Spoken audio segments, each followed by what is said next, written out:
grids. As long as Assange has a connection to the world, no government secret will be too far from exposure. Julian Assange is still in the embassy. Maybe he'll leave, maybe he won't. Kind of regardless, his work has been done. He's changed the way people think about their governments, about their own secrets, about their own hackability, and really the world has changed because of him.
When it debuted, the 4G wireless we have today allowed people for the first time to hit the road and explore unknown places with only a smartphone for directions. When 5G arrives, it could enable driverless cars to take us there as well. 5G stands for fifth generation mobile networks or wireless systems. It's insanely fast and can accommodate a lot more connected devices. But the reason it's being called revolutionary is because 5G will allow connected devices to speak to each other as well as people. Right now we're living in a world where really it's a one-way experience. That's Bloomberg tech reporter Ian King. The network talks to your phone, you look at your phone and access data, then you send something back to the network. What we're being told about 5G is that really for the first time we're going to see machines communicating with each other over mobile networks in a meaningful way. 5G could end up being 100 times faster than what we have now, with speeds that could reach 20 gigabits per second.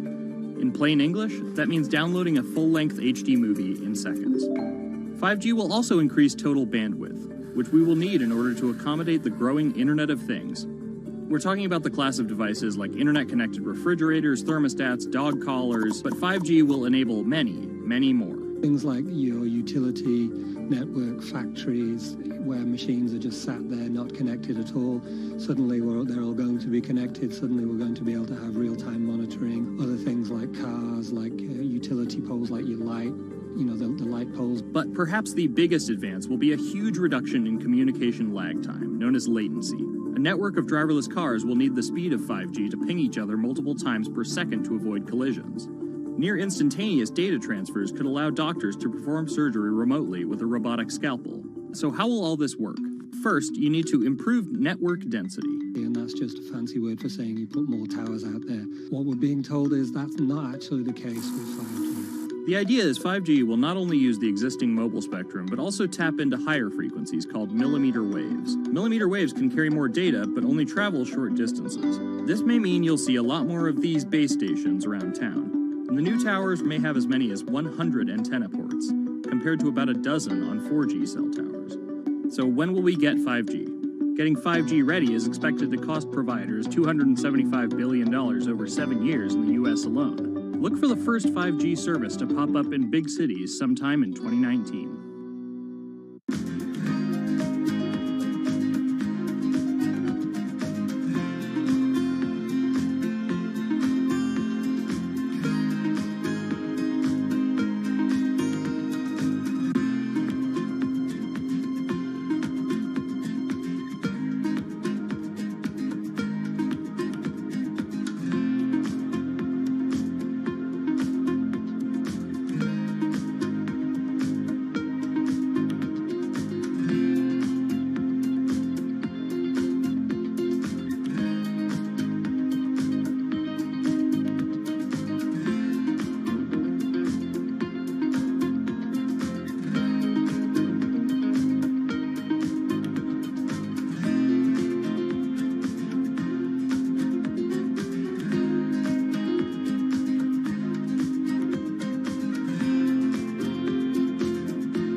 People think of Vladimir Putin, they think of capital P, power. And that's exactly the impression he creates. Whether it's physical power, firing different weapons, riding in various James Bond-esque modes of transportation, or tossing hapless opponents in judo. Or political power, ruling his own country with an iron fist, crushing his political opposition, or, most recently, being accused of meddling in foreign elections for his own benefit. This is how Vladimir Putin went from a poor, tough kid in Leningrad to a KGB spy to the very symbol of modern Russia. Vladimir Vladimirovich Putin was born in 1952 in Leningrad, which is now St. Petersburg. His father was a factory foreman and his mother a homemaker. It is widely said that Putin's public-facing tough guy persona can be traced back to him getting into fights when he was younger, which paved the way for him to take up judo. After getting a law degree from Leningrad State University, Putin joined the KGB Foreign Intelligence Service. He spent 16 years in the KGB. When Putin returned to Russia, he began his political career. He went to work for Anatoly Sobchak, who was then the mayor of St. Petersburg. That's Leonid Bershidsky. I'm a columnist at Bloomberg View. Putin thrived in Sobchak's administration because he was sort of considered pretty efficient city official at that time. He was very loyal to Sobchak. So loyal and efficient that he was noticed by Yeltsin's close circle. And those people soon brought Putin over to Moscow to work in Yeltsin's administration, where he quickly climbed the political ladder. Then, of course, he was promoted to Prime Minister of Russia. That's Dmitry Trenin. I am currently director of the Carnegie Moscow Center. Around this time, Yeltsin and the people around him, the so-called family, decided that Putin would become Yeltsin's successor. And then this happened. The apartment bombings were carried out in 3 Russian cities, killing 293 people and injuring more than 1,000. Putin immediately accused Chechen separatists for the bombings and followed it up with action. He was credited with having a very successful military campaign against the terrorists. And it worked. After that, he became an heir apparent in the eyes of the Russian people. 3 months later, Yeltsin resigned. And on his way out, a famous exchange. He was getting into the car in the Kremlin, and the last words that he addressed to Putin before getting into his car was, "Take good care of Russia." So Putin took over as president, and 3 months after that, won his first election. But just because Putin won the presidency, that didn't mean he had all the power. This is Michael McFall. I was U.S. ambassador from 2012 to 2014. In the 1990s, there was a fire sale of all the things worth owning in Russia, and certain people, The oligarchs. did better than others in that fire sale, sometimes called privatization, and those people tended to be well connected with the Yeltsin regime, and they weren't Putin's friends. But they probably miscalculated, thinking that they could easily find a way to influence him. It became impossible almost from the start. From that very moment, there was warfare between him and the oligarchs. That's when Putin gave the oligarchs a choice. Putin's way, Some of those people from the 90s managed to figure out a new way of dealing with Putin and have survived. or prison. Others could not find common vision, and so they lost their assets. Khodorkovsky once was Russia's richest person, worth $15 billion, but he ran afoul of President Vladimir Putin and spent a decade in prison. With domestic power consolidated, Putin focused on restoring Russia's global influence. Putin is the guy who believes in the expansionist Russian state. Georgia and Ukraine and all the other Soviet republics that split off when the Soviet Union fell apart, he still believes that they're traditional Russian satellites. A lot of his strategy is about keeping them in the orbit. That Yeltsin line, take good care of Russia, that's how he understands it. And he used annexation and invasion, as well as oil, gas, and trade to keep former Soviet republics in Russia's orbit. In 2008, Putin's 2 terms were up, and he decided to step down as president. Dmitry Medvedev stepped in as president, and Putin went back to prime minister. But really, Putin never left power. He pretty much continued running the country, and Medvedev was a bit of a figurehead. there was actually a period of cooperation between Russia and the U.S. that benefited both countries during Medvedev's presidency. Because Medvedev did not have the same negative attitude towards the West as Putin did. But when Putin came back to run for a 3rd term, in the lead up to the 2012 election, it was widely believed that both the presidential and parliamentary elections were rigged, and Russians took to the streets. Putin blamed the protests squarely on America, and more specifically, Secretary of State Hillary Clinton. He believed that she had sent, and this is his words, a signal to demonstrators. Still, Putin won by a huge margin and set about crushing the protest movement immediately upon his return to the Kremlin. Over the next few years, Russia's economy tumbled. Putin annexed Crimea, leading to sanctions. The price of oil fell drastically. The ruble hit a new low, and America played down Russia's influence, with Obama calling Russia a regional power. Despite all of that, Putin's approval rating remained sky high, and then an opportunity for payback. I think I'd get along very well with Vladimir Putin. In 2016, there was one candidate who called Vladimir Putin very smart. Trump exhibited tolerance towards Putin's actions annexing Crimea, and similar views on NATO and sanctions. Secretary Clinton didn't support any of those views. Even though Putin denies any wrongdoing, U.S. elections. Yes. the U.S. has accused Russia of being behind the leaking of 20,000 Democratic National Committee emails, which many say helped Trump beat Hillary Clinton in the presidential election. Which leaves us here, with the possibility of a President Putin until 2024, positioning Russia to be the world power he always imagined it should be.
Jack Ma is Asia's richest man and most recognizable business tycoon. He's the chairman of Alibaba, China's e-commerce giant and one of the 10 largest companies in the world.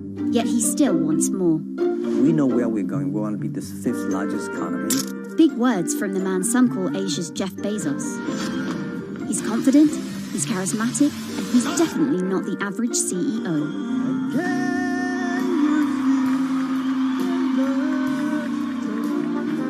This is how a poor school teacher went from the classroom to being one of the most influential multi-billionaires in the world.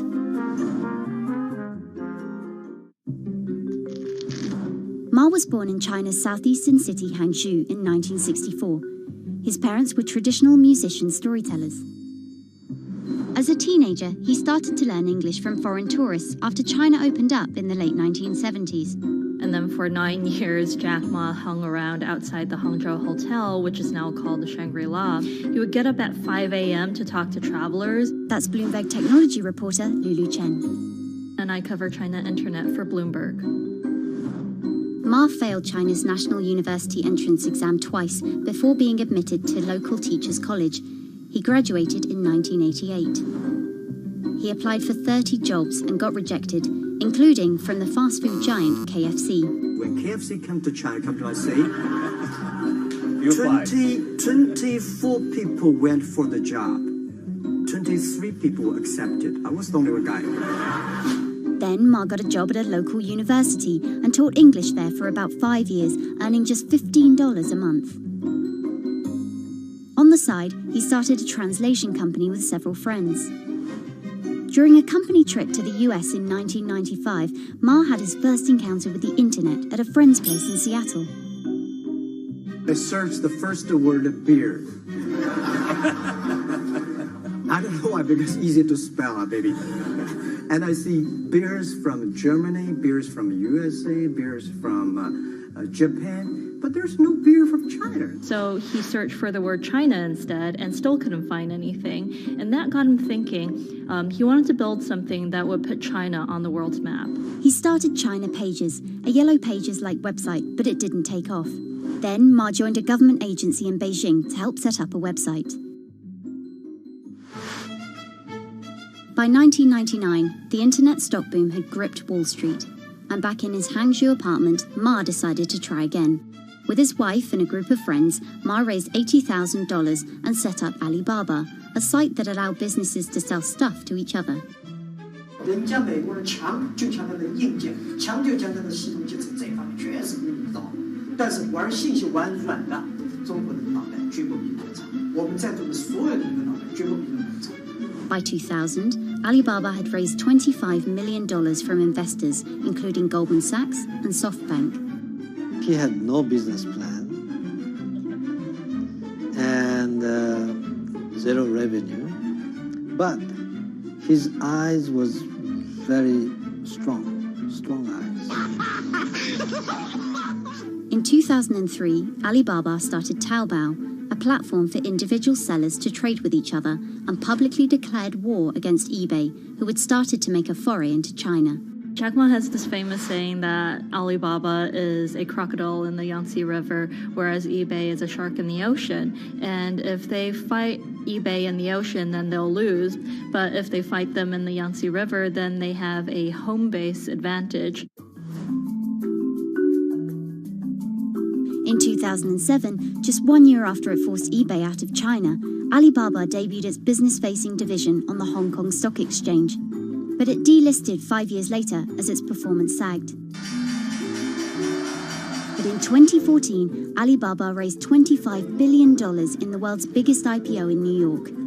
Everybody should have a dream. What if that dream comes true? After achieving dominance in the business of e-commerce in China, Alibaba has been building an internet empire worth $472 billion, with businesses in cloud computing, online video streaming, movie production, healthcare, sports, retail, and even news media. Alibaba buying into South China Morning Post really raised eyebrows. This is the largest English newspaper in Hong Kong, and it shows that Jack Ma's ambitions weren't limited to e-commerce. He wanted to influence not just Chinese users, but also overseas users as well. The US has criticized Alibaba for allowing companies to sell counterfeit and poorly made goods, but in China, it enjoys the favor of China's government. It's part of Ma's company philosophy. In love with the government, but don't marry with them. Jack Ma is an extremely fortunate man for jumping on the internet sector so early. Note that this is a person who has no coding skills at all. He's a natural showman and a gifted public speaker and really able to convince others to believe in his vision. Ma's vision of growing Alibaba to be the world's 5th largest economy faces strong competition at home and abroad. It will require more than just naked ambition and charisma. But Ma is great at getting himself in the right place at the right time. So far, it's served him well.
Thiel is a walking contradiction.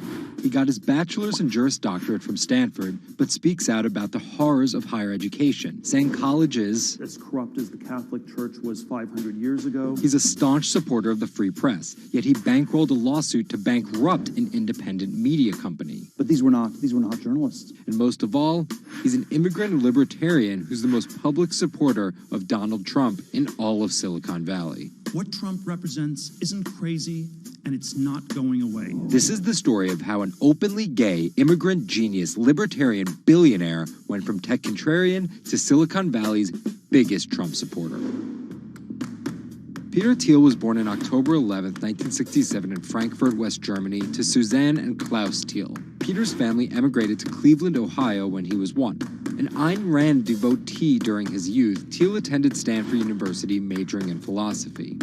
His Stanford experience shaped a really big part of who he decided to surround himself with. That's Lizette Chapman. And I cover technology and venture capital here at Bloomberg. He and his Stanford friends made their first big splash in tech with PayPal. After selling to eBay for $1.5 billion, they would become known as the PayPal Mafia for each incredible success after PayPal. For Thiel, that began with an early, modest $500,000 investment in Facebook. And in VC speak, early means big risk, but also big reward. He turned that initial $500,000 investment into more than $1 billion in cash. But Thiel was just getting started with Facebook, and he went on to make a whole bunch of wildly successful investments. From SpaceX to Airbnb to one of the largest, most powerful companies in the United States, if not the world, and of course that's Palantir. The incredibly controversial secretive data mining startup he founded with his colleagues from PayPal. It connects data silos and then allows non-technical people to search that information for patterns.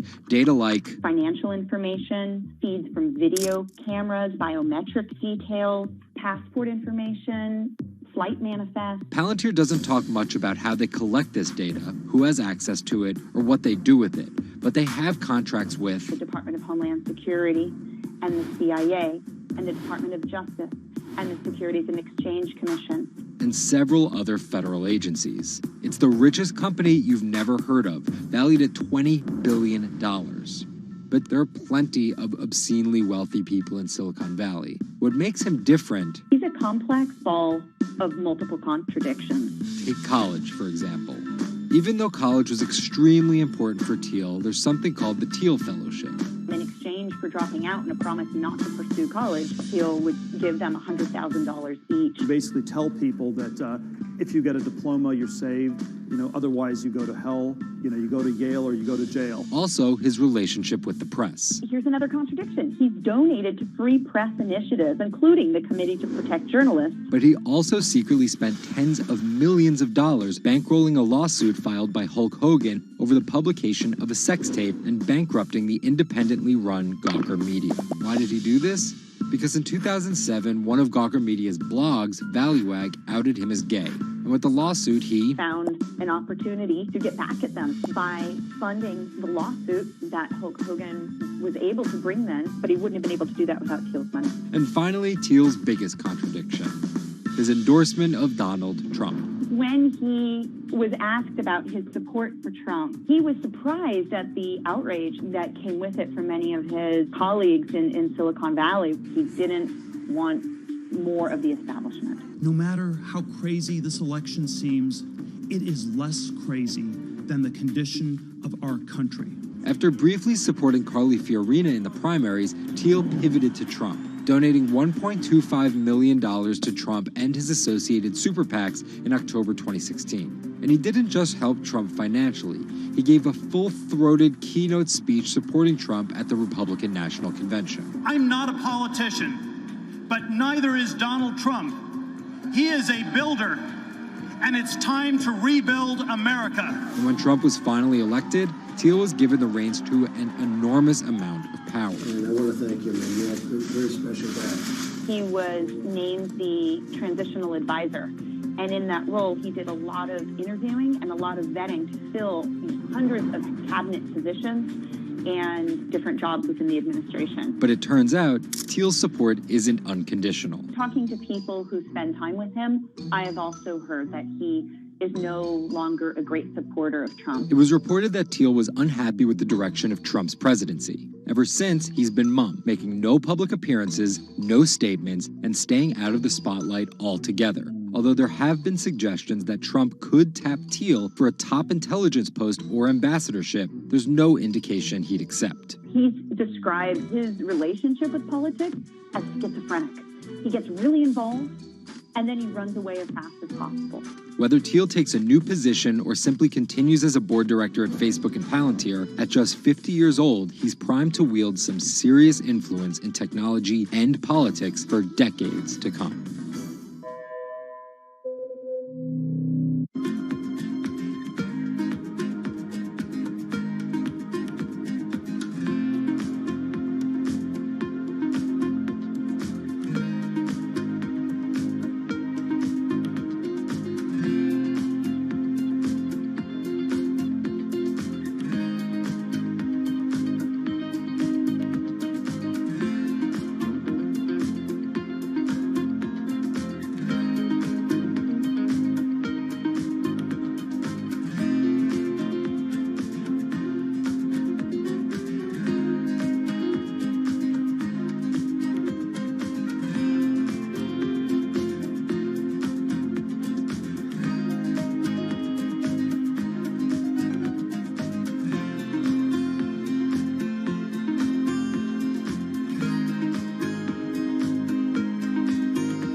first day that I've been in school via B, and so far it's interesting. Still a few little things that we need to work out, but for the most part, I think it's going fairly well.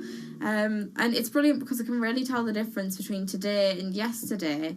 How yesterday I forced myself to go into school when I wasn't very well, and I was really tired afterwards and ended up having loads of seizures. Whereas today, I've been able to do all of the work, I've been able to keep a clear head and not be ill, which means I'm able to be more focused on my schoolwork. So there is my first step of working, is to simplify root 8. The algebra test is next week.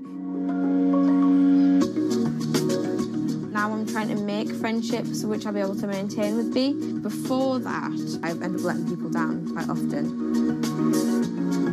B gives me hope, yeah. She's just always there. And if I can't do something, she can. And if I need sort of assistance to be able to make commitments, then she's there, and she means that I feel like a more valuable person because I'm more reliable.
When it debuted, the 4G wireless we have today allowed people for the first time to hit the road and explore unknown places with only a smartphone for directions.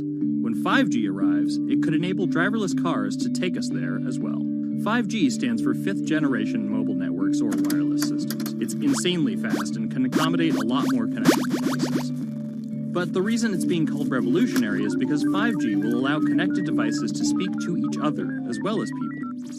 Right now we're living in a world where really it's a one-way experience. That's Bloomberg tech reporter Ian King. The network talks to your phone, you look at your phone and access data, then you send something back to the network. What we're being told about 5G is that really, for the first time, we're going to see machines communicating with each other over mobile networks in a meaningful way.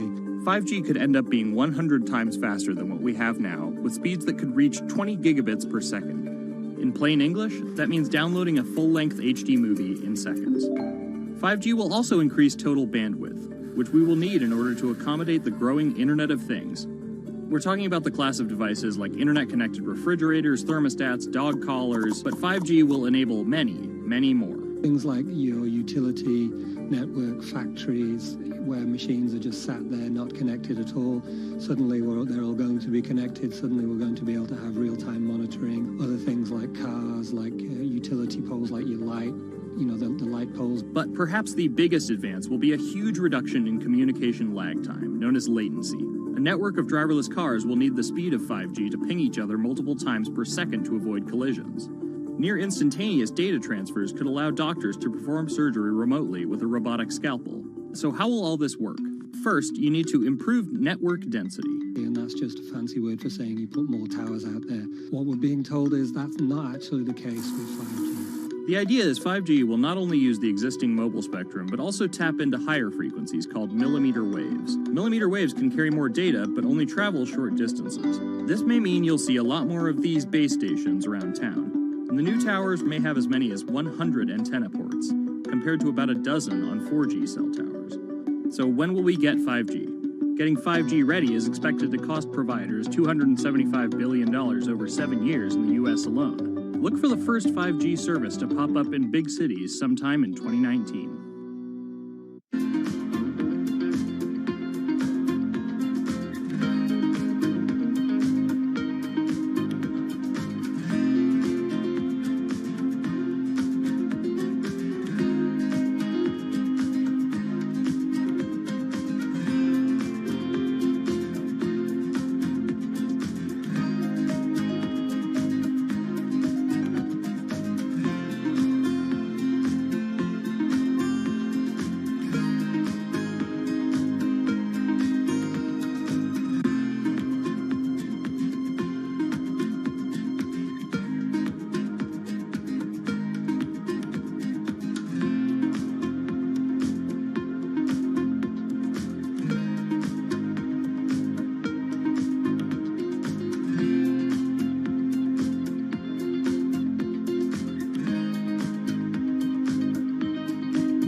The cubicle represents a tyranny, It confines your imagination, your thoughts, into a small physical area.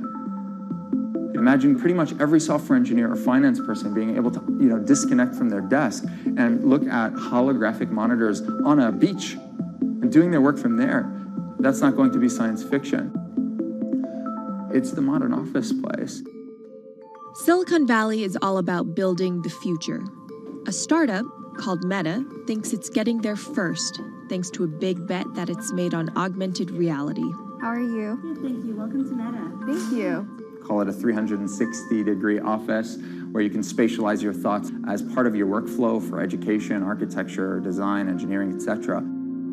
People often mix up augmented reality with virtual reality. VR totally blocks your ability to see or hear the real world. AR overlays holograms onto what you already see. Meta has tried to make its version of the workspace feel familiar.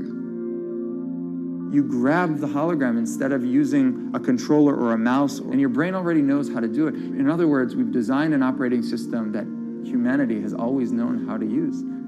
So you can see this eyeball, which is, by the way, photorealistic. You can see my hand is occluding the eyeball, and now the eyeball is occluding my hand, right?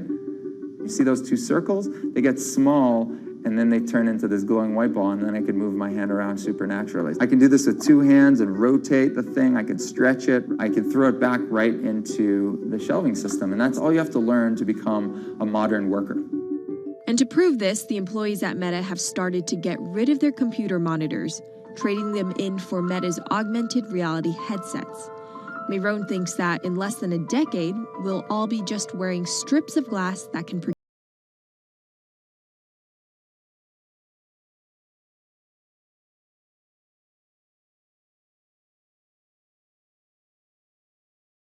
Everybody had computers on their desktop, but no one was using them because they had a lot of work to do. So they were still using typewriters. And at some point, the CEO took all the typewriters away and everybody was forced to use their computers. So it's very exciting to see a new generation of technology, a new paradigm. I consider us like pioneers in the holographic wild. I'm pulling up my browser with my hands and sending out emails to colleagues and just kind of really acclimating to the new environment.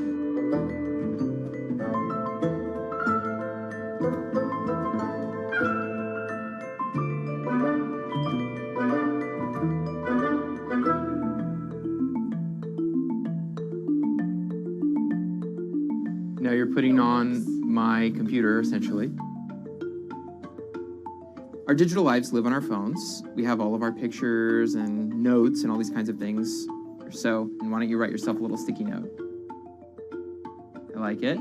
And go ahead and just take your fist right over the top of the sticky note and close your fist. And now... Oh, what? Meta's own transition to augmented reality has run into plenty of unexpected problems. And it's still going to be a while before you'll start to see these devices in your office. But I think it's a future worth waiting for. If we could see these holograms between us, we will have been able to share our work with one another more naturally, more efficiently, and more productively than ever before. Humanity will have evolved slightly.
This is Hatsune Miku, Japan's sensational virtual pop star. She's released over 100,000 songs in multiple languages and performed sold-out concerts around the world. Her image has appeared in games, on TV, in car races, and is even etched on the side of a Japanese space rocket. I came from Hatsune Miku, Carlos. She's Lady Gaga's favorite digital pop star and opened shows for her in the US 3 years ago. Tens of thousands of fans attended her exhibition and live shows near Tokyo recently. 理想のアイドルっていうと、どの曲でもミクはすごい綺麗に歌ってくれる。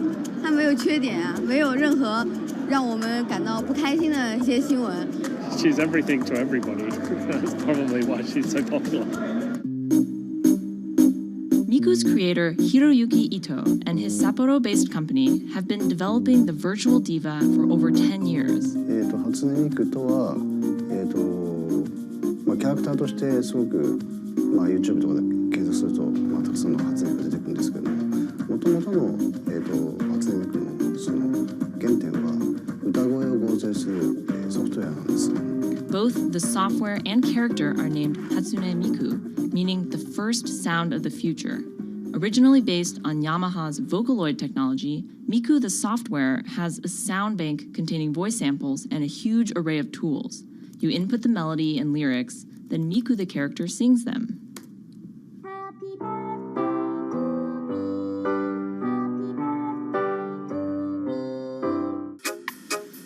To date, Krypton has sold 120,000 software licenses at $200 each to fans around the world who use it to create numerous songs and share them online. Some of the fan-created songs are chosen to be part of Miku's concerts, for which they're paid a royalty fee. もともと初音ミクっていうその、存在自体がそのボトムアップって言いますか、中にはアマチュアクリエイターじゃなくて今もうすでに、プロになって活躍している方もいらっしゃるんですけども。The company also has other revenue streams. It makes money from merchandising, licensing deals, and concert ticket sales. According to the real-life musicians who perform with Hatsune Miku, the virtual pop star is interesting and surprising. 今年で3年ぐらい、ちょうど3年ぐらいやってきて、ライブも数十本、数百本だったので、そういうことが演奏によって起こせるためのそういう器みたいな感じになっています。初音ミクらしさって僕はあんまりない。初音ミクって何だってありっていうか。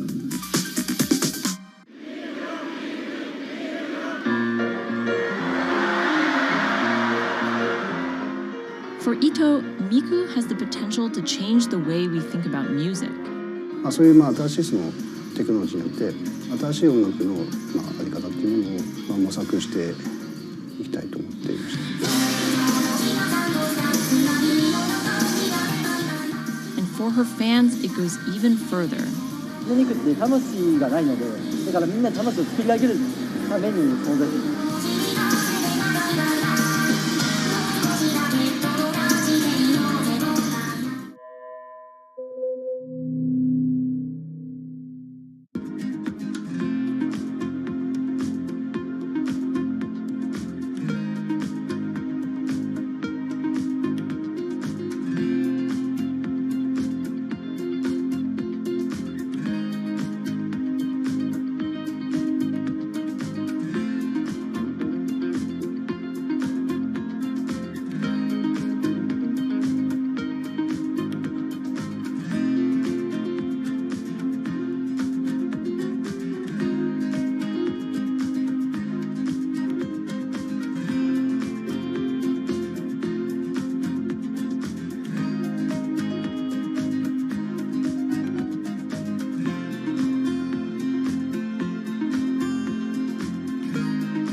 Now, there are a lot of fitness gadgets out there.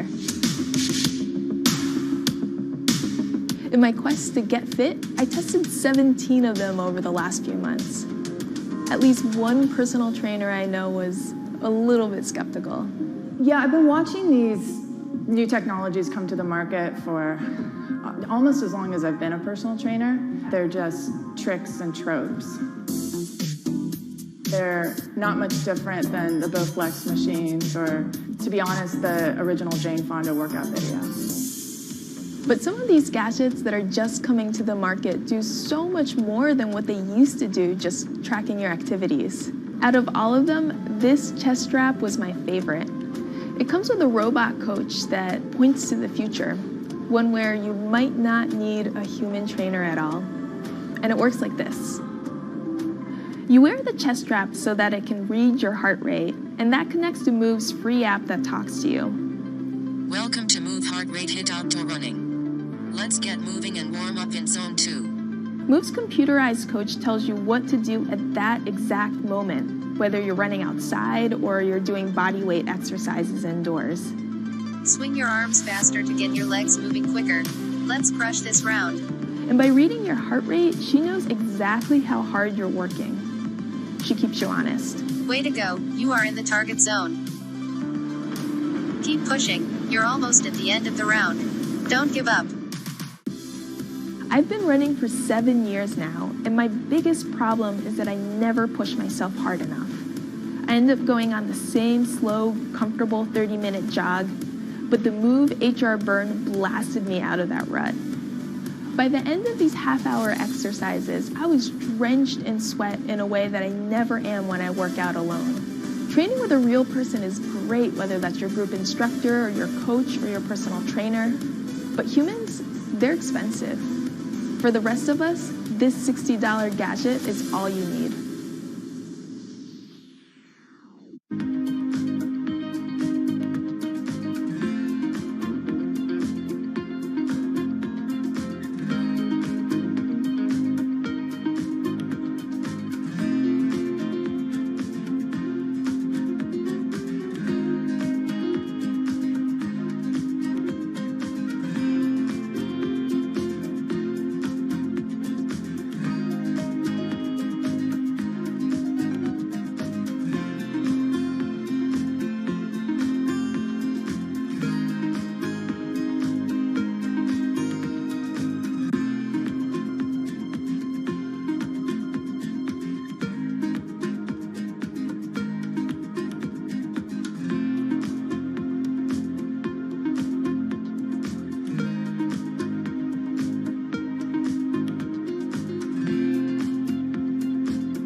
What does it take to change the world?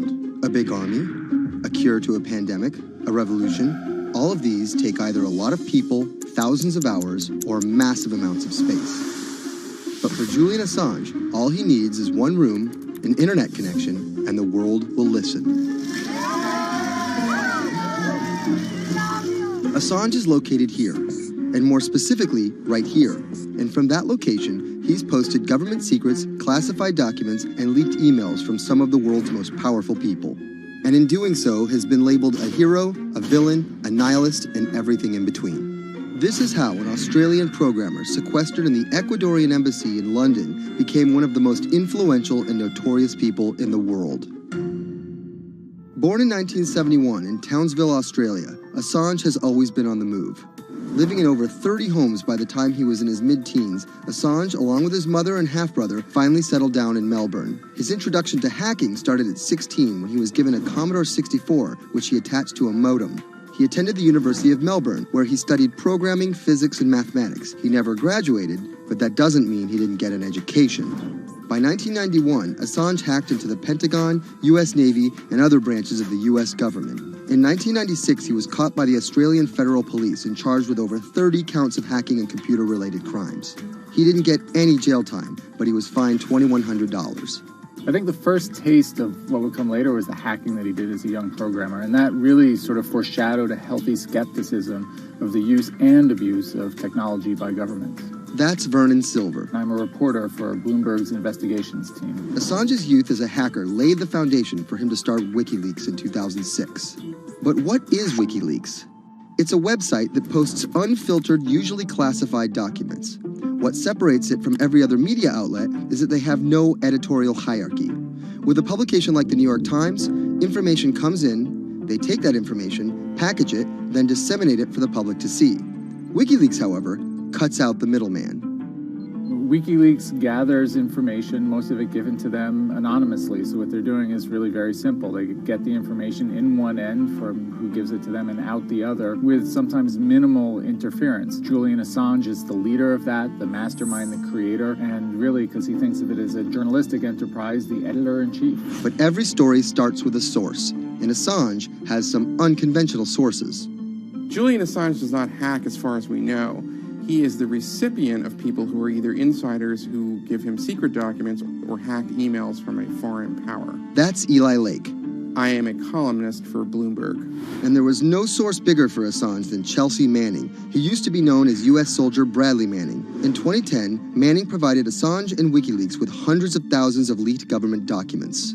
WikiLeaks quietly began releasing the documents in February of 2010, then made big headlines in April by posting what is now known as the collateral murder video. Come on, fire! It was a vivid, graphic video. It changed the debate on the Iraq War, and importantly, it put WikiLeaks on the map when they put it online, and they couldn't be ignored at that point. And those leaks were just the beginning. They went on to post more than 90,000 leaked documents known as the Afghan war logs, 390,000 documents known as the Iraq war logs, and 250,000 private messages between diplomats called cables in what is now known as Cablegate. These leaks were met with very real ethical questions. The problem with publishing those cables was that a number of confidential sources for U.S. diplomats who faced real danger when their names were exposed. Then Secretary of State Hillary Clinton drove the point home that every country, including the United States, must be able to have candid conversations about the people and nations with whom they deal. Shortly after Cablegate, the Swedish government issued an arrest warrant for Assange on allegations of rape and molestation. He claimed the allegations were fabricated to get him extradited to the United States, a claim the U.S. government denied. Either way, Assange's next move was to seek refuge in the Ecuadorian embassy, which really was the beginning of the new chapter in his life and what we're dealing with now, which is him being stuck in London. What was supposed to be an office in an embassy is now Assange's self-imposed prison to this very day. But that doesn't mean he's slowed down. Since being trapped in the embassy, WikiLeaks has released files about Guantanamo Bay prisoners, Syrian political figures, and the draft to the Trans-Pacific Partnership. And then came the 2016 U.S. election. Thousands of leaked emails showed Democratic Party officials possibly plotting against Bernie Sanders in his race against Hillary Clinton. Over the course of 68 days, WikiLeaks released 20,000 confidential Democratic National Committee emails. In terms of the presidential race, if you look right here, when Assange released the first batch of emails, Trump actually takes his first lead against Clinton. I think we've had enough of the Clintons, in all fairness. Once WikiLeaks started exposing secrets of the Democratic Party, Julian Assange became a hero to many on the right. Public opinion kind of flip-flopped. WikiLeaks! From the emails, we now know Hillary Clinton's campaign manager makes risotto, and also how the DNC squashed Bernie Sanders' campaign. One thing we don't know is who gave Assange the stolen emails in the first place. Many leading Democrats say they suspect it was the Russians. They released an analysis from a private cybersecurity firm that had said it was the Russians. But Assange claims our source is not the Russian government, and it is not a state party. So this is where we stand today. The public still doesn't know who provided the emails to WikiLeaks. Meanwhile, Assange is still running WikiLeaks and still releasing documents. In March 2017, he started publishing documents from the CIA's Center for Cyber Intelligence called Vault 7. The CIA, the agency charged with finding and keeping our top secrets, can't keep its own secrets. As long as Assange has a connection to the world, no government secret will be too far from exposure. Julian Assange is still in the embassy. Maybe he'll leave, maybe he won't. Kind of regardless, his work has been done. He's changed the way people think about their governments, about their own secrets, about their own hackability, and really the world has changed because of him.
Expose everything you won't admit. And action! This entire video is based on a true story. When I do like motivational speeches or even tell myself like, love yourself and you should love yourself. This is Lily Singh, But to fans all over the world, she's the YouTube star Superwoman.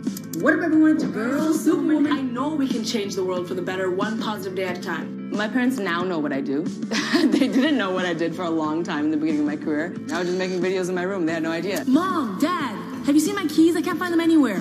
Because you're always on phone. Until someone called them, like a family member from another part of Canada, was like, Canada. Is your daughter making videos? And I think my mom was like, I don't know, Lily, are you making videos?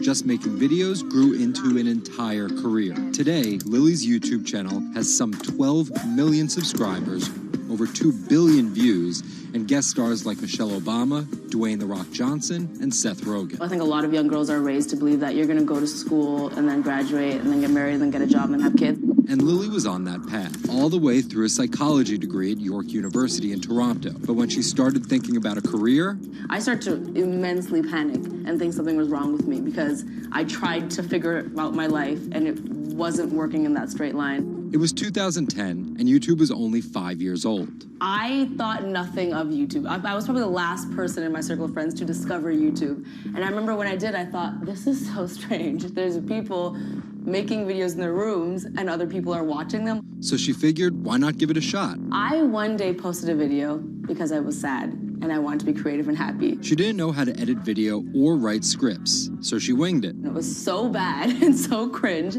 And my expectation was literally nothing. I was like, I'm gonna put this video up, a couple of my friends are gonna watch it, probably make fun of me, and that's gonna be the end of this. The second and third video came from, wait, 70 people watched my first one, can I get 80 to watch the next one? She kept creating, she kept posting, and the viewers kept coming. Lily had found an audience. A lot of the comments were, oh my God, there's a brown girl on YouTube. More specifically, Indian. Lily's parents immigrated to Canada from India, and Lily was born and raised in Scarborough, near Toronto. My home life was awesome. My parents, even though I portrayed them to be quite strict in my videos. Oi, Lily, where the rest of your skirt, huh? I teach you like this, to walk around like this, showing everything to everyone? They actually aren't like that at all. They're pretty modern and pretty cool. Your dress is short. Don't know what for. And were pretty lenient with me. I mean, I got away with a lot of things. I was a brat. I was a brat. She had a different idea of what she wanted out of life than other kids. In a grade school graduation slideshow, her classmates said they wanted to be lawyers and doctors. And then I came up and I was like, rapper. Making out with your friends, man.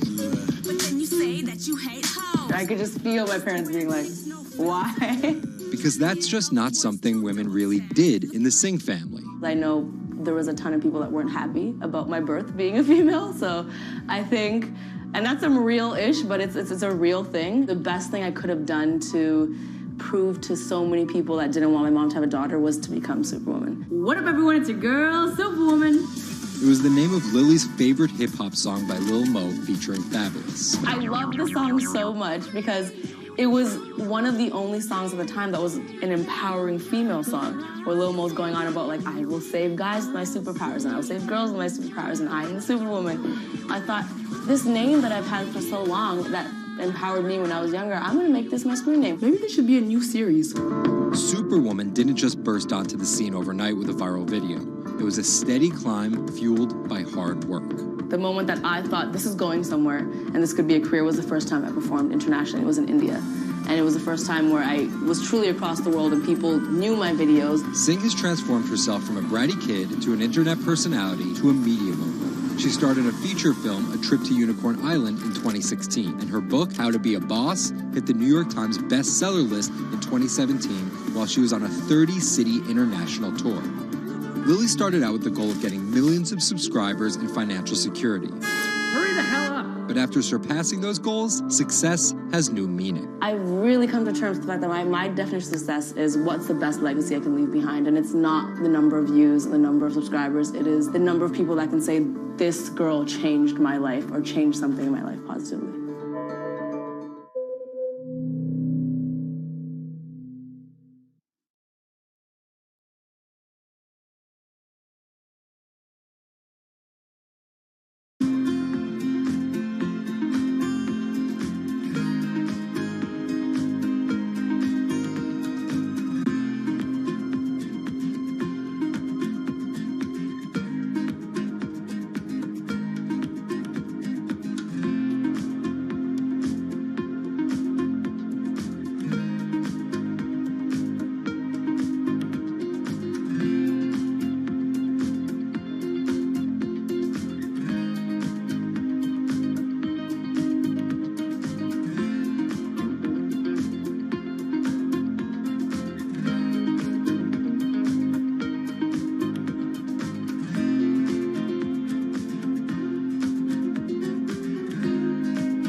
CTE is often found in the brains of deceased athletes, military veterans, and others with a history of repetitive brain trauma. Hundreds have donated their brains to the VA Boston University Concussion Legacy Foundation Brain Bank. This is a former NFL player who died in his early 70s, and this is a veteran who also died in his early 70s. Dr. Ann McKee dissects these brains. The hippocampus and the mammillary bodies are very important for memory. I can see that they're slightly affected. McKee recently dissected the brain of former New England Patriots player Aaron Hernandez, who was convicted of murder and later committed suicide. You'll see right away that the brain is showing signs of shrinkage. You can see the crevices in the brain that you can't see in the normal. McKee says Hernandez's severe case of CTE impacted his decision-making, depression, and ability to control rage and aggression. Right now, she thinks we're underestimating how many people have CTE. We were able to distinguish between CTE and controls and CTE and Alzheimer's disease. The next question is, can we do this in the blood, and can we do this in living people? And we aren't there yet with those answers. But the need for a diagnosis in the living is motivating companies such as Quanterix in Lexington, Massachusetts, to work faster on technology that could diagnose concussions and CTE in as few as 30 minutes. Kevin Rosovsky is the CEO. It's like a high-powered microscope. And so by doing that, we can see little biomarkers that you couldn't see before in the blood. Quanterix received a grant from the NFL and just went public. Since then, its stock is up more than 40%. The company sells a machine called Simoa for $175,000 to other biotechs, hospitals, and researchers. And for the first time in history, we're able to see brain health in blood, and that's a major breakthrough, and that's leading to less invasive testing, and we've already been able to see evidence of concussions, and there's the beginning evidence of being able to see the accumulated effect of concussions. Quanterix is also trying to detect Alzheimer's disease, multiple sclerosis, and ALS. Rosovsky says he thinks diagnosing concussions will be easier than diagnosing CTE. Diagnosing CT in the living probably is a couple years away. We're real excited to see the progress, but reducing some of that work into actual tests in a laboratory takes time. There's regulatory approvals. There's a lot of red tape that you have to go through. Also in this race to diagnose CTE in the blood are Athlon Medical and Exosome Sciences. And New York's Mount Sinai Hospital is scanning for the disease in the living. But it's just one step in a series of questions for those with serious head trauma. There's still no cure for CTE. Even if we had a great idea for a treatment, there's no way to test whether it's effective or not. So that's the enormous advance that we'll get if we can develop a biomarker for this disease. In Boston, Ann Mostu, Bloomberg News.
Wine is a $300 billion global industry where one person's opinion can make fortunes or break them. That's because of this man, Robert Parker, and his newsletter, The Wine Advocate. For 3 decades, he dominated as the world's most influential wine critic. Now Parker's protege is building an empire of his own. Antonio Galloni runs Venice. Antonio, tell me, what are you trying to build at Venice? Well, at Venice, we started with the idea in 2013 of building a world-class platform. We have a database of about 250,000 professionally written reviews. On Delectable, we have 7 million user reviews. Through Delectable, we also have a partnership with Whole Foods and several other partnerships that we can't announce just yet. And when you put that all together, what we have is something that no other company in our space can even come close to. Do you think of yourself as the next Parker? Not at all. Why? Because Steve Jobs said you can't live your life trying to be somebody else. So he's one of my biggest influences, and I've never wanted to be a replica of somebody else because a replica is never as good as the original. Bob is a genius, fantastic, one of a kind. We're going to be something completely different, and I have no desire to be some version of somebody else. Different in what way? Every decision that I've made at this company is completely anathemic to what Bob did with his company. I want our writers to be partners. All of my senior people are locked into the company. They all have equity or they have a path to equity based on business results. That's something that we never had at Parker. Our benefits are world-class, and everything that we've done at Venice is completely different from that model. When Steve Tanzer, who is the most experienced active wine critic in America, wants to work with us, that says something. When Alessandro Masnaghetti, who's the best cartographer of vineyards, wants to work with us, that says something. When Neil Martin, who's a superstar wine critic with enormous experience in Bordeaux and Burgundy and the former lead critic at The Advocate, wants to come and be part of our team, that says something. You make it sound like The Wine Advocate was a disaster as a company and a miserable experience as an employee. No, it was great because I got to work with Bob Parker when he was at his prime, you know, and Bob was like a second father to me, and we talked on the phone all the time, and he gave me great advice. Can anyone's palate dominate the wine criticism business the way Parker's did? And should anyone's palate dominate it the way his did? I just think the world is very different today. You know, it's just a totally different world. It's probably not healthy to have a single person dominating the world. It's not even wine criticism, it's the wine industry. Yeah, that's probably not the healthiest thing in the world.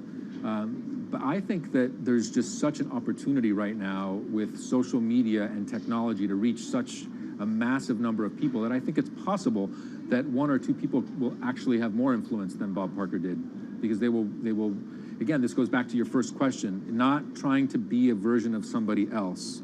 You see this in sports all the time. It's like, oh, well, nobody will ever beat this record. And then somebody comes along, you know, it's like tennis, Pete Sampras. Nobody's ever going to win as many Grand Slams. Now you have 2 guys who are ahead of that and 1 knocking on the door. And so I think a lot like that. You're a former investment banker.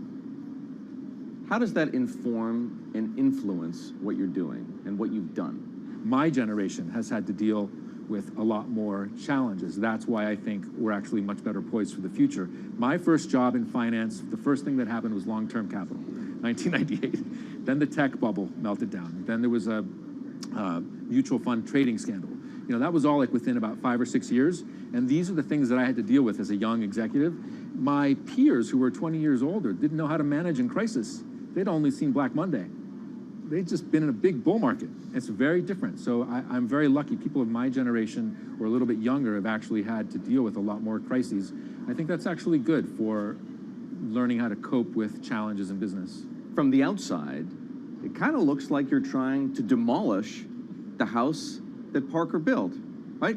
You left The Wine Advocate. Yeah. You merged with one of his chief rivals. Yeah. And you just hired his successor, Neil Martin. Mm-hmm. So are you?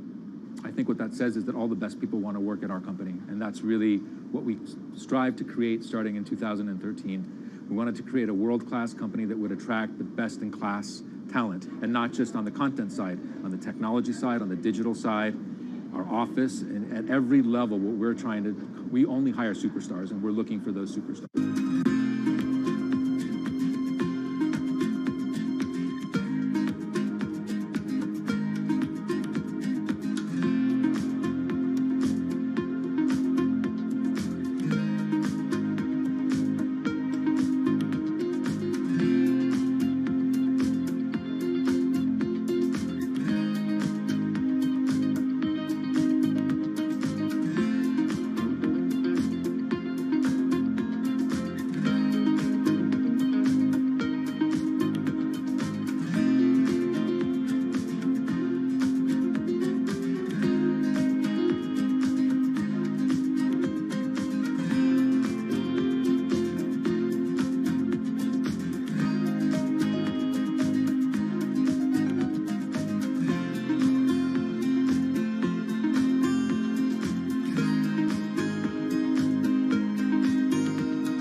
the world of professional wrestling, there's something called a swerve. Hulk Hogan has betrayed WCW! Some examples. These tag team partners are called babyfaces, or the good guys. Then one of them swerves when he super kicks his tag team partner in the head, quickly assuming the role of the bad guy, or what the wrestling world calls the heel. Are you kidding? What a despicable act that was! Or a match is almost lost when, what's that?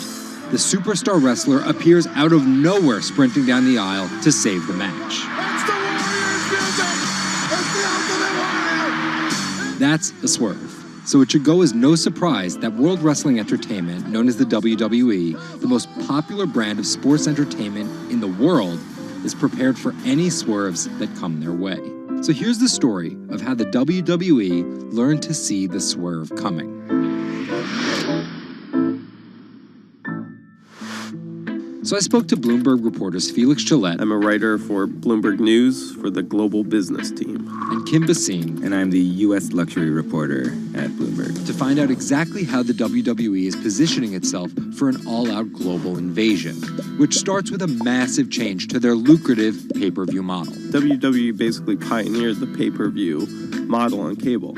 I remember as a kid, when the pay-per-view events came up, all of our friends would scramble around and try and get one of the parents to pay for it. But in 2014, they took a huge risk. They saw a little bit sooner than some of the other entertainment brands that where this whole thing was moving was away from cable and satellite television and towards on-demand streaming video apps. They made this risky decision, in essence, cannibalizing that pay-per-view model, which they had essentially built. And after some early turbulence, it's working. Roughly 1.5 million people are paying $9.99 a month for the WWE app, making it the 5th most popular streaming OTT service. This adapt-or-die approach is in the WWE's DNA.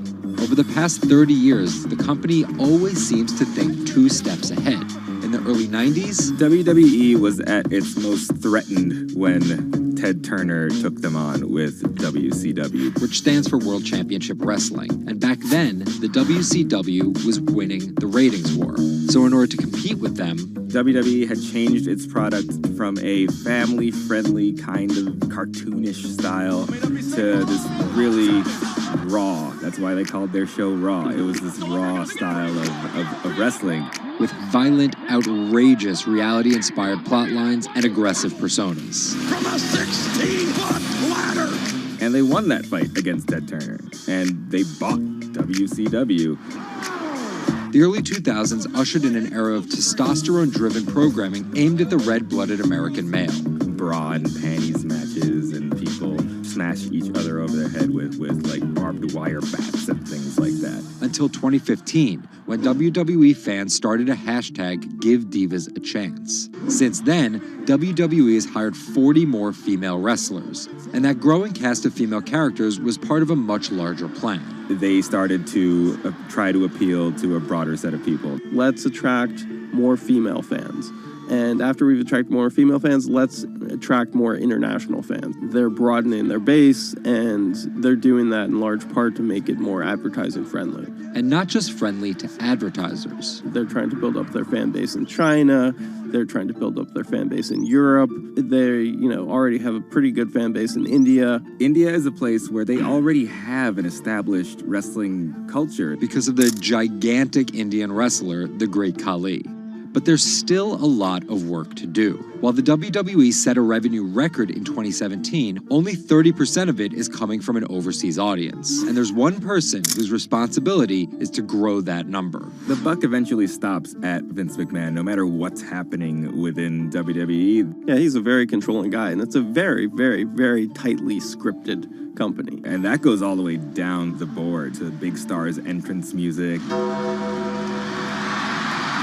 And their outfits and things like that. So with a CEO like McMahon always planning 2 moves ahead and an aggressive push into multiple international markets, a big issue is money. It's hard to do all those things simultaneously without committing a huge amount of capital to it. And that's where the WWE becomes an attractive company for buyers. Potentially, one thing that could happen with WWE is they could benefit by being acquired by a bigger technology or telecom company, an Amazon or Facebook or a 21st Century Fox. So with a market cap of $2.8 billion, the advantage of owning 100% of their own content, and a rapid consolidation spreading throughout the entertainment industry, it looks like the WWE is well positioned, even if there are swerves. Our world is changing. Every day, it changes a little faster. Some changes are too small to see. Others, too big to handle. Sometimes, change feels slow. So slow, we don't even notice. Other times, it happens all at once, and we can't keep up. For our climate, change means many things. And between too small to see and too big to handle, there is a whole world of difference. The clock is ticking. This is Bloomberg Green. Saving the seas. This week, the deep-sea diver who stopped writing the ocean's obituary to find a solution. Enric Sala tells us why the next 10 years matter most. And globalization needs to get greener. Shipping accounts for nearly an eighth of all transport emissions. How can the industry clean up its act?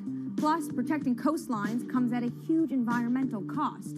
But one Israeli startup found a way to keep the sea out and the animals in. From London, I'm Anne-Marie Hordern, and this is Bloomberg Green.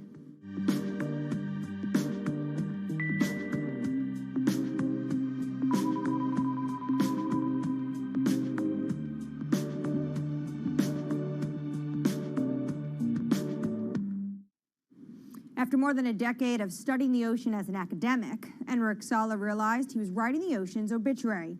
He quit his job and became a full-time conservationist.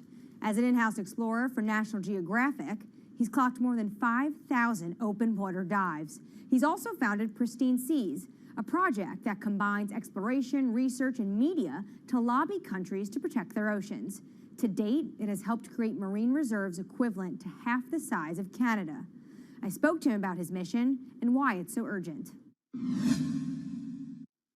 The state of the world's oceans is really bad. We have lost 90% of the large fish in the ocean. Sharks, groupers, cod, tuna. More than half of the fish stocks are overfished, which means that we are taking them out of the water faster than they can reproduce. More than half of the ocean is affected by industrial fishing, and global warming is killing coral reefs all around the world. The ocean is in a trajectory of decline. Can you just visualize for our viewers who never get to see the kind of things you are able to see, what an ocean and healthy ecosystem looks like versus one that's next to a bustling economic and industrialized area? Coral reefs in the United States, in the Florida Keys, are down to only 2% of what they used to be. Before, 80 to 90% of the bottom on a coral reef in the Caribbean was covered by live coral. Now, Florida Keys have only 2%. The average in the Caribbean is about 5% of the bottom covered by live coral. The rest is covered by slime and seaweed. And most of the fish you can see are this big. And it is very, very rare that if you jump into any place in the Caribbean at random, you see a shark. It's very, very rare. Now, let's go to Millennium Atoll, for example. An atoll that is uninhabited and fished south of the equator in the Central Pacific, belongs to the Republic of Kiribati. 2009, we conducted the first underwater expedition to this island, and I still remember the first time. Jumped over the side of the boat, and as soon as the bubbles cleared, I was surrounded by 15 gray reef sharks. After a couple minutes, the sharks decided that we were boring, and they went back to do their thing. And you look down, 90% of the seafloor is covered by thriving coral, and it's full of fish, and a sea turtle comes by. Now, this abundance that we rarely see anywhere except in well-managed marine reserves. This is what the ocean used to be like, and this is what we have learned from going to these pristine places. And you write in your book that you're writing the obituary of ocean life. What's the cure? The cure is doing less harm. Basically, there are three things that we are doing to the ocean. One is we are taking fish out of the water faster than they can reproduce. Two, we are turning the ocean warmer and more acidic because of man-made climate change. And 3, we are throwing in everything that we don't want, our waste and our plastic. We need basically to reverse these trends. Does this mean that a lot of this falls to governments and their policies? That's a big part of it, because it is governments that regulate fishing and mineral extraction and oil extraction. It is governments that have the legal authority to create large marine reserves in the ocean. But also, local communities have an important role to play, because some of the most successful protected areas in the ocean are community-led and community-managed marine reserves. So when the fish come back, the divers come in. And that creates huge economic opportunities through ecotourism. These areas that are managed by communities are very successful because the communities have a vested interest in having as many fish as possible inside them so they can enjoy the benefits. What from the pandemic has changed your view when it comes to protection of the environment? Nature has given us a very strong signal of how fast it can recover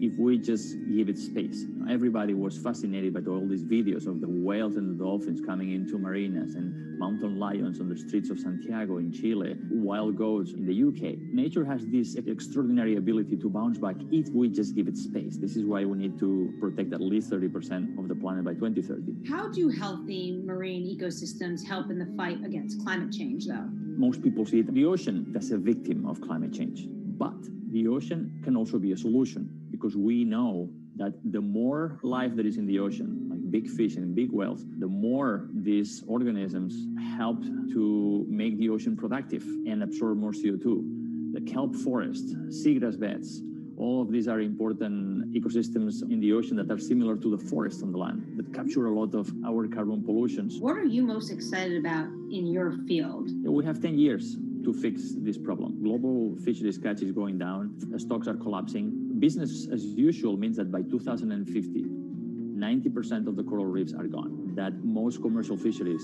have collapsed. That affects food security, that affects migration of people. We have 10 years to get to peak greenhouse gas emissions and then go carbon neutral by 2050. And we have 10 years to protect at least 30% of the ocean so we can restore much of this health and productivity, not just for saving biodiversity, but also saving our life support system. We are not talking about something that is apart from us. We are not apart from nature. We are a part of nature. So these 10 years are probably the most critical in the history of humanity. The most accurate measurements of changing oceans will come from space. While Enric Sala explores what lies beneath, a new satellite is giving us data from above. We'll learn more about our oceans and climate change, but from space. A new satellite's been launched from California. Its mission, track the accelerating rise of sea levels. Well, the main instruments on board include a dual-frequency radar altimeter. And this is the primary instrument of the mission, and that's the one that's measuring sea surface height, significant wave height, and wind speed over the ocean. And from those measurements, we can actually have the superb measurements that we expect of sea level rise. Data gathered from Sentinel-6 will be used alongside information from other satellites to build as complete a picture of the oceans as possible. With a long record, we can precisely measure the acceleration. We eventually can detect new regime, tipping points. For example, if there is a runaway in the melting of Greenland or Antarctica, sea level will record this runaway change because it is an integrator of all changes that are occurring in the climate system. So we will be able to see some change, big change in the global climate. The National Oceanic and Atmospheric Administration expects that sea level rise will increasingly threaten U.S. coastlines. One example, the southern tip of Manhattan is expected to flood 20 to 40 times a year by 2030. 11 of the 15 largest megacities are located at the coast, and this number will double. The number of people living in coastal area will double by 2060. So, knowing how much sea level is rising at the coast and how much it will rise in the future, in coastal areas it's obviously a major goal for human beings. Coming up, from sails to steam to oil, the shipping industry is no stranger to change. But how will it navigate the next transition? This is Bloomberg Green.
From Bloomberg's European headquarters in London, I'm Anne-Marie Hordern. This is Bloomberg Green.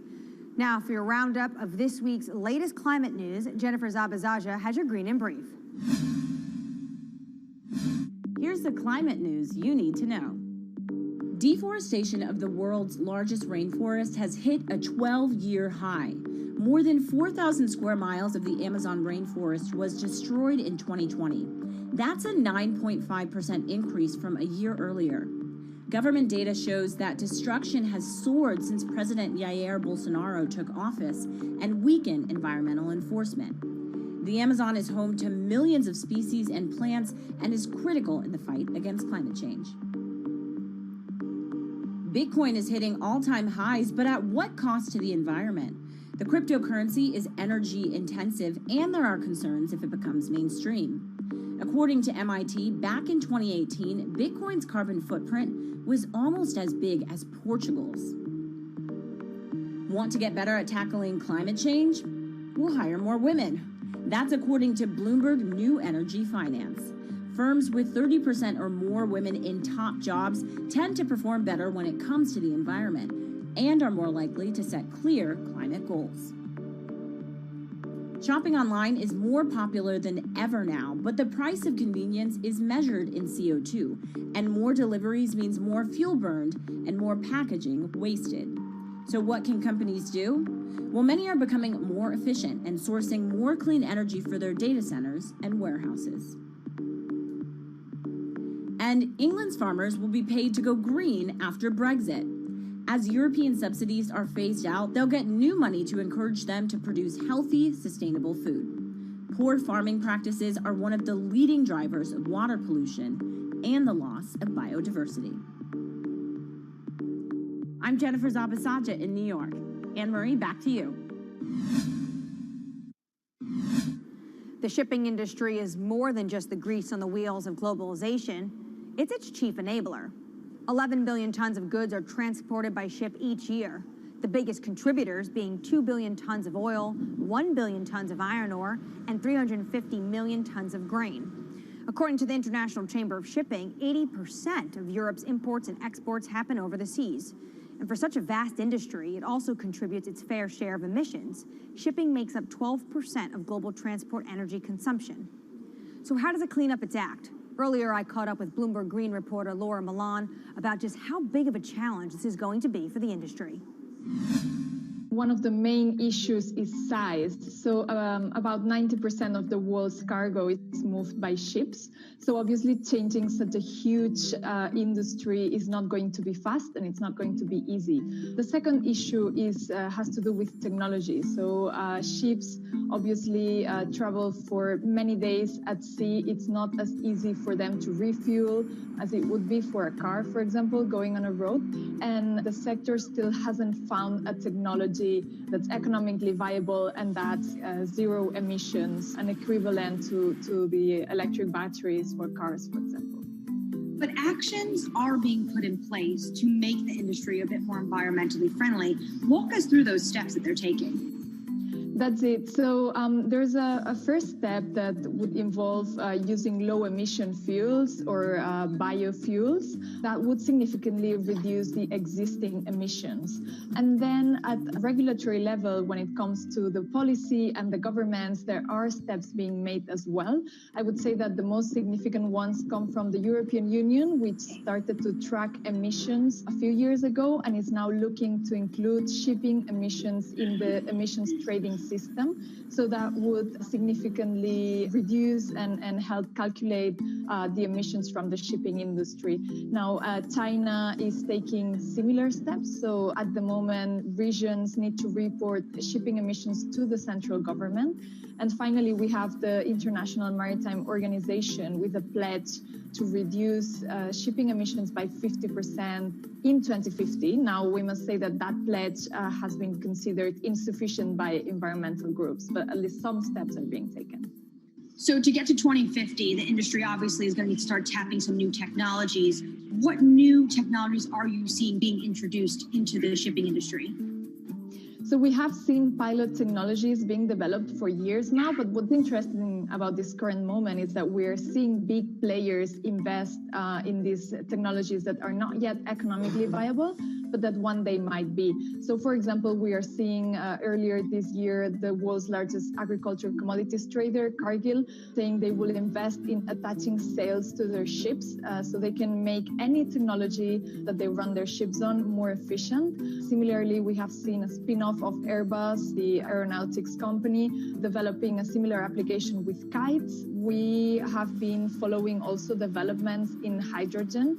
So at the moment, hydrogen fuel seems like a good option, a possible option when it has been developed and when it becomes economically viable. And we have Vestas, for example, the world's largest turbine maker, developing some ships that will be able to run on hydrogen in the near future. Coming up, rising sea levels means humans need to get creative when it comes to coastal defenses. But how do we protect both ourselves and the environment? One Israeli startup may have the answer. That's coming up next. This is Bloomberg Green.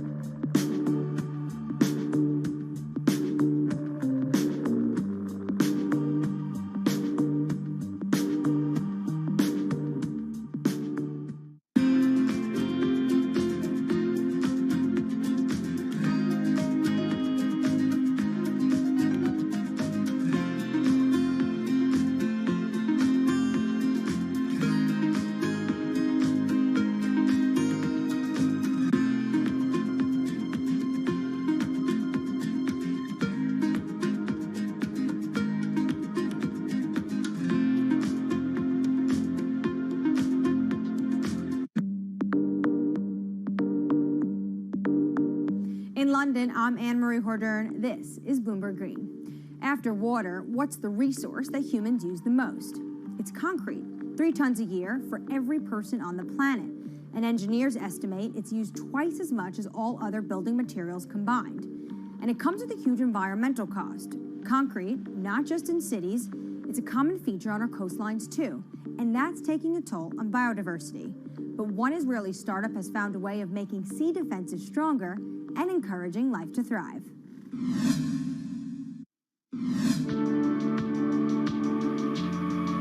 If you take a look at concrete structures like breakwaters or seawalls, the water around them is often clear. That's not actually a good thing, because it means there's no life.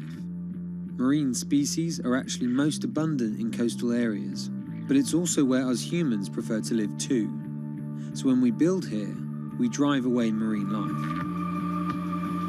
The concrete in the marine world has a lot of additives, a lot of chemicals, and some of those materials are actually leaching out, and they're actually prohibiting marine life to thrive. If we keep developing without any regards to natural communities, there is a tilting point from which beyond we cannot really go back.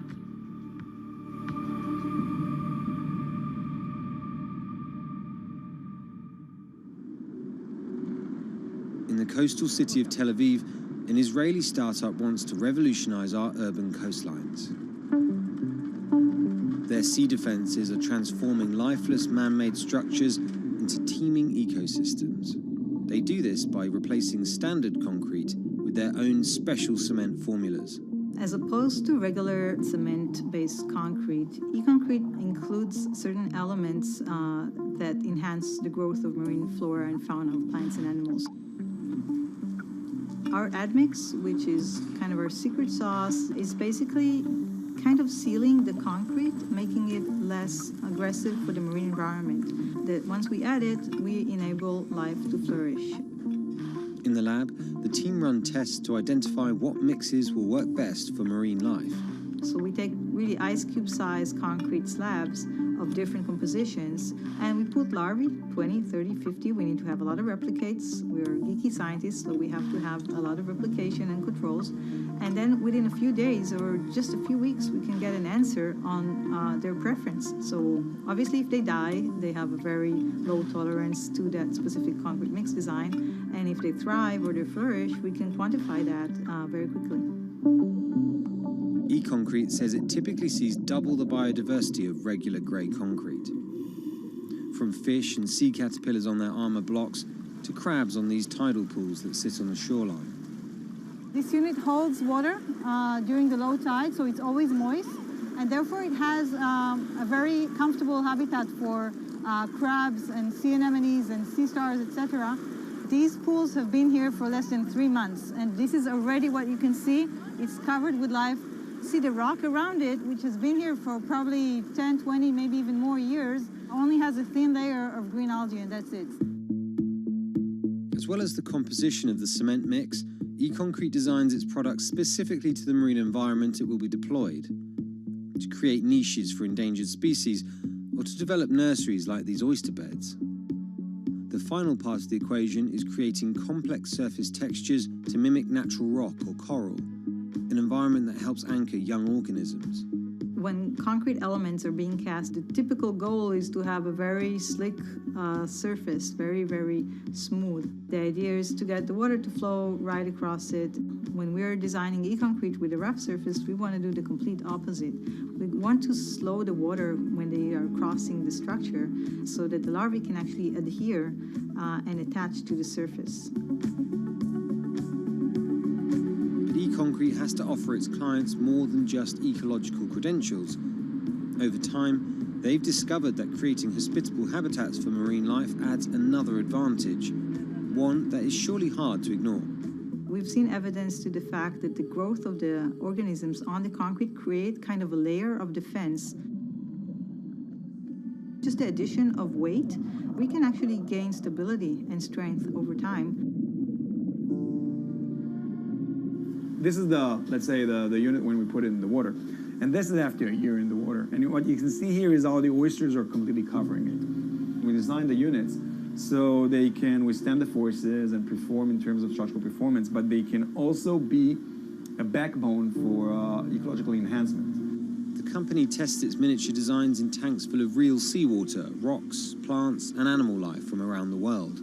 What we're looking for is the accumulation of calcium carbonate on the surface of the concrete of different mixes and different designs. This is the process that we call it biogenic buildup. So with time, we get a buildup of calcium carbonate that is sourced from marine organisms on the surface of the concrete. And we actually encapsulate the concrete with a natural rock. So when the organism dies, in case of a coral, it will die, and then another coral will sit on it, and that's how a reef is growing. The hope that our man-made structures could become stronger over time also means better economics. The units require less maintenance and could therefore stay in the water for longer. E-concrete, though, is just a few years old, so it needs more time to really quantify the longevity of its products. But the company are certain their products are better for the environment, and not just in terms of improving biodiversity. We're kind of trying to offset some of that immense carbon footprint of the concrete industry. Construction is responsible for about 11% of global carbon emissions. By adding a biological crust to their products, e-concrete prevents some CO2 from being released into the atmosphere. For every kilogram of calcium carbonate being created by those marine organisms, we're offsetting 120 grams of CO2. So think about building a port infrastructure or a city waterfront that is an active carbon sink. I think that's a great advantage of the technology.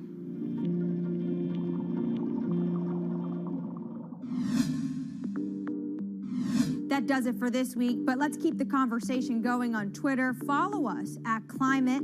I'm Anne-Marie Hordern, and this is Bloomberg Green.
Headlines and breaking news 24 hours a day at Bloomberg.com, the Bloomberg Business app, and at Bloomberg Quick Take. This is a Bloomberg Business Flash.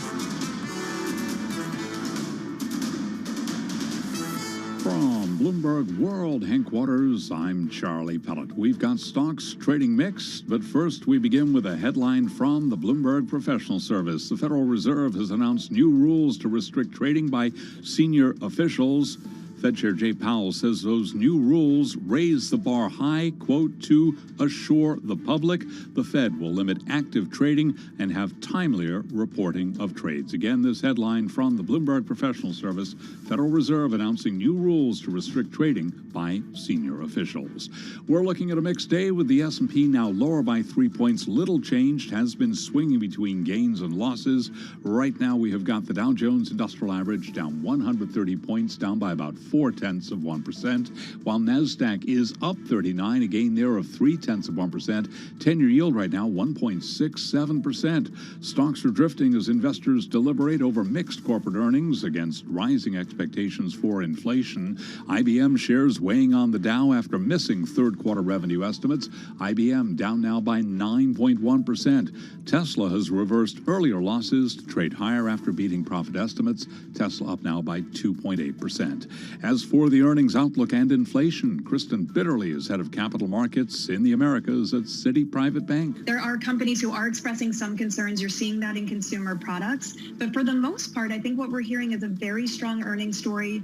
Companies continue to deliver, and that a lot of those concerns about how inflation is going to impact these companies, or actually the supply side dynamics, is not really coming through, both in terms of current earnings as well as looking forward. And after the closing bell today, lots of earnings. We will be hearing from Intel, Snap, Mattel, Chipotle, and Whirlpool, among others.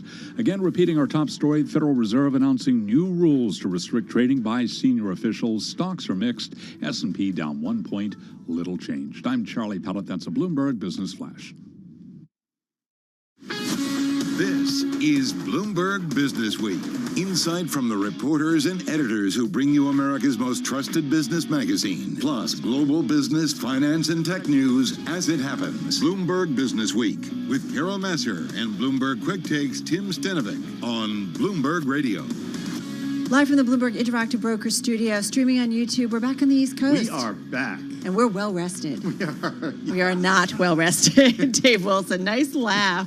Dave's looking at us and like, Wait, you two look really sad. How do we get, more 2,500 miles, and coast to coast? What do you say? No, we're back. We're back. It is kind of a meh trade today. Yeah. We're going to get into that. But keep in mind, stocks have really bounced back since earnings started. They're up more than 5% since the end of September. I'm talking about the S&P 500. Yeah, more earnings to come, including a big one from Intel, also Chipotle, Snap, SAM, parent company, Sam Adams, I should say, Boston Beer, parent company of Truly Hard Seltzer after the bell. Bottoms up, everybody. Live when we get them. We're going to talk about that. We're going to talk about the bottlenecks being battled by the Biden administration. Say that 5 times fast. The super app ambitions of PayPal. This story blows my mind. Yeah, what's going to happen if PayPal ends up acquiring Pinterest? Yeah. Like, put it together. I don't see them together still. I don't I've had either. 24 hours to think about this. I don't see them together. We're going to try to clear that up in the show. We are. And then we're also going to clear up what's going on with Nike founder Phil Knight. He's given a fortune to his family while avoiding taxes. Wait a minute. Yeah, deep dive. It's our big take today. It's the strategies of what the super wealthy are doing to avoid paying taxes. All right, so much going on, folks, but let's get you started with a look at the markets. Let's get to that Market Drivers Report. And the Business Week agenda with the one and only Dave Wilson in the house, stocks editor at Bloomberg News. Reed Pickard, U.S. economy reporter at Bloomberg News on the phone from D.C. Dave, so what's going on? Bit of back and forth, not much direction for sure. What's going on with that? Is it just kind of some meh earnings? Yeah, I mean, there are definitely some standouts when you look at the earnings, notably IBM. Good grief, down 9% in the wake of its results late yesterday. Worst performer in the S&P 500. Just not enough, overall to kind of establish a pattern, you might say. Big Blue actually blew today? Okay. You said that. Moving on. This is what happens when you don't get a lot of sleep. Okay. Moving on. Let's talk about Tesla. Let's go back to the West Coast. I mean, they spend some time there, although they're moving their headquarters to Texas. But I digress. Late yesterday when the numbers came out at Tesla for the third quarter, stock fell off a bit. Before the opening bell, more the same. Now it's up almost 3%. So that's why the consumer discretionary category, where you find Tesla, is the best performer among the 11 main industry groups in the S&P 500. Other than that, real estate, healthcare, utilities up 0.1% or 2%. On the other side of the ledger, it's the commodity producers, especially energy stocks, crude down today. So that's how things kind of stack up at this point. Reed Pickard, you're also digging through a slew of economic data that we got today. The latest jobless claims report unexpectedly declining to the lowest since March of 2020. We also saw sales of previously owned U.S. homes rising in September by the most in a year. Let's start with initial jobless claims, or the jobless claims, I should say, that we got today. What did you make of that? Absolutely. Well, it was good news to watch that number continue to move lower and move back towards the levels that we saw pre-pandemic. And it really shows us this picture of a tightening labor market. But at the same time, I mean, what it shows us really is that companies are slowing down layoffs, and we're seeing that decline. But, something that I found really interesting was yesterday we got Fed Beige Book, which is essentially a nationwide survey of a whole bunch of businesses. And labor was clearly a big issue for firms that held back growth, as well as the fact that you saw firms talking a lot about turnover and struggles that businesses were having, not just trying to attract workers, but to keep the ones that they had. And you saw them cite all kinds of things, from childcare issues to COVID-related absences, to even the vaccine mandates. So it's been kind of interesting to dig in a little bit into these wage increases that we're seeing, both from attracting workers, but also the wage increases and bonuses and things like that that companies are giving to folks to just try to keep them. And we don't see that in a statistic like jobless claims. All right. So, Dave, we are, though, in the thick of earnings. I saw some analysis on the terminal that says maybe we're doing okay, but we're not doing as well as we were in terms of some of what we're getting top and bottom line. How are they stacking up? Not as well as they were. I mean, considering what's been going on the past few quarters with sort of the recovery from the pandemic-induced recession of, 2 months? Mm-hmm. You can understand why things would be sort of outsized and, sort of coming back to something closer to reality, at least in terms of the third quarter results. So, that really, as much as anything, explains what's going on. And, when you talk about companies beating the average earnings estimate in a Bloomberg survey, you look at the S&P 500, it's still in the 80% range. It's just not as close to 90 as it was before. So, definitely some outsized performance there. I don't know if you guys saw this, but just crossing, the Fed will ban policymakers and other senior officials from buying individual stocks and bonds, will also restrict active trading after an ethics scandal led to the departure of 2 regional Fed presidents. I mean, it's like, well, wait a minute, you mean that wasn't in place before? Perception of a conflict of interest. That's what you have to keep in mind. One of the big stories, no doubt, of this year. Reed, what are you keeping an eye on? The housing market, thinking about the other data that we got today. So housing market's been a little funky, to say the least. So we've seen demand kind of slow a bit from the breakneck pace that we saw at the end of last year and early this year. But you've seen some firming, like today, as Tim mentioned, we saw sales of existing homes jump the most in a year. And in that level, it got us back up to the same level that we saw back in January. So for me, it's been interesting to watch because price appreciation has slowed a bit of these homes, but in terms of the prices of these homes, they are still extremely high. So I'm kind of curious at what point we hit a wall there in terms of what folks will pay for. All right, we got to run. Thank you so much, Reed Pickard, and of course Dave Wilson will be back with his chart of the day a little bit later on. Just want to point out the chairman of Rogers Communications seeking 5 seats on that telecom company's board. So just wanted to put that out there. Well, let's do the Bloomberg Business Week bite of the day. It's one number that tells us a lot. It's brought to you by GEP. GEP helps businesses transform supply chains with strategy, managed services, and AI-based cloud-native software. Learn more at GEP.com. Today's number, it's Tim's bank account, $500 million. Susquehanna, one of ByteDance's earliest and largest backers, looking to sell about $500 million of its shares in the TikTok owner, seeking to diversify its portfolio during China's tech crackdown and profit from the startup's growth. We're seeing some of these moves, that's for sure. We certainly are, and more to come when it comes to TikTok and ByteDance. In the meantime, let's check the latest world and national news. Nancy Lyons standing by in D.C. Hey, Nance. Hey, Tim. House Speaker Nancy Pelosi is citing great progress in negotiations over a sweeping social spending bill. Although it's a smaller bill, it's still historic, transformational, and will make an enormous difference in the lives of America's working families. Pelosi says the spending package will be paid for and will pass soon. Climate change will do more than harm the environment. U.S. intelligence agencies are warning it could also exacerbate instability around the world. Bloomberg's Amy Morris reports. The Biden administration is outlining the national security concerns caused by climate change in 4 reports, warning that the instability will drive vulnerable people to flee hard-hit regions. The analysis projects no country will be spared from the security challenges, and the U.S. is encouraging other nations to commit to more aggressive greenhouse gas emissions cuts. This less than 2 weeks before the start of the UN Summit on Climate Change in Glasgow, Scotland. In Washington, I'm Amy Morris, Bloomberg Radio. The leader of the Haitian gang that police say kidnapped 17 members of a U.S. missionary group is now threatening to kill them if he does not receive what he's demanding. In a new video, Wilson Joseph, dressed in a blue suit, carrying a blue hat, and wearing a large cross around his neck, also threatened Haiti's prime minister and chief of police. The gang is seeking a ransom payment of $17 million, $1 million for every hostage. Global news 24 hours a day, on air and on Bloomberg Quick Take, powered by more than 2,700 journalists and analysts in more than 120 countries.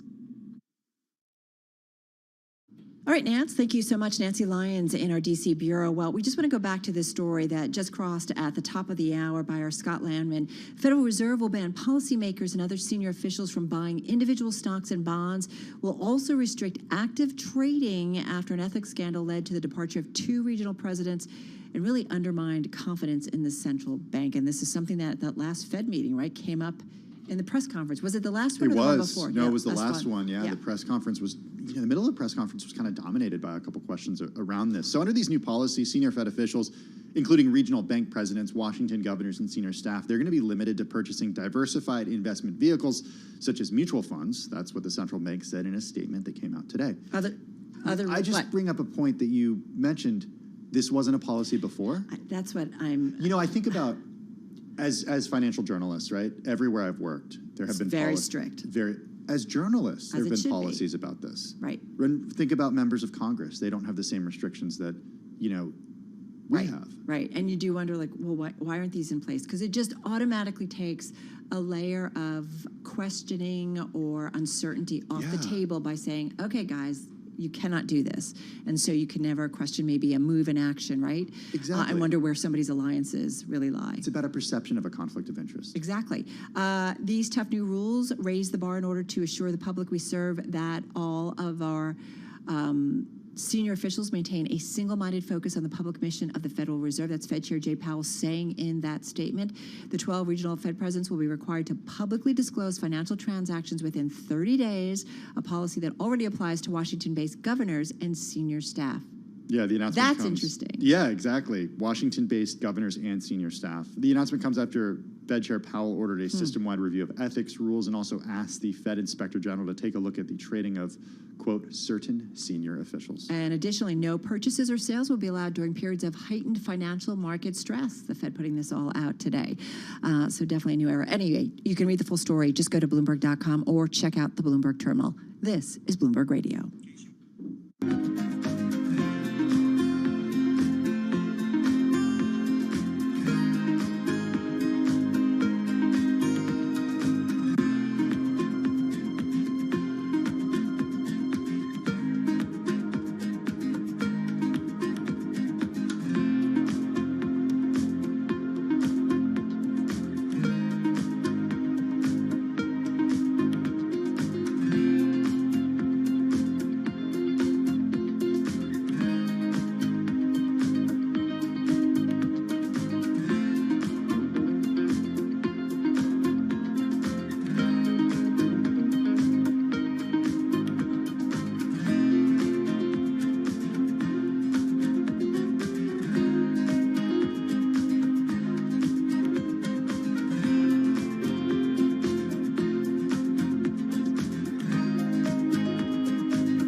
markets, headlines, and breaking news 24 hours a day at Bloomberg.com, the Bloomberg Business app, and at Bloomberg Quick Take. This is a Bloomberg Business Flash.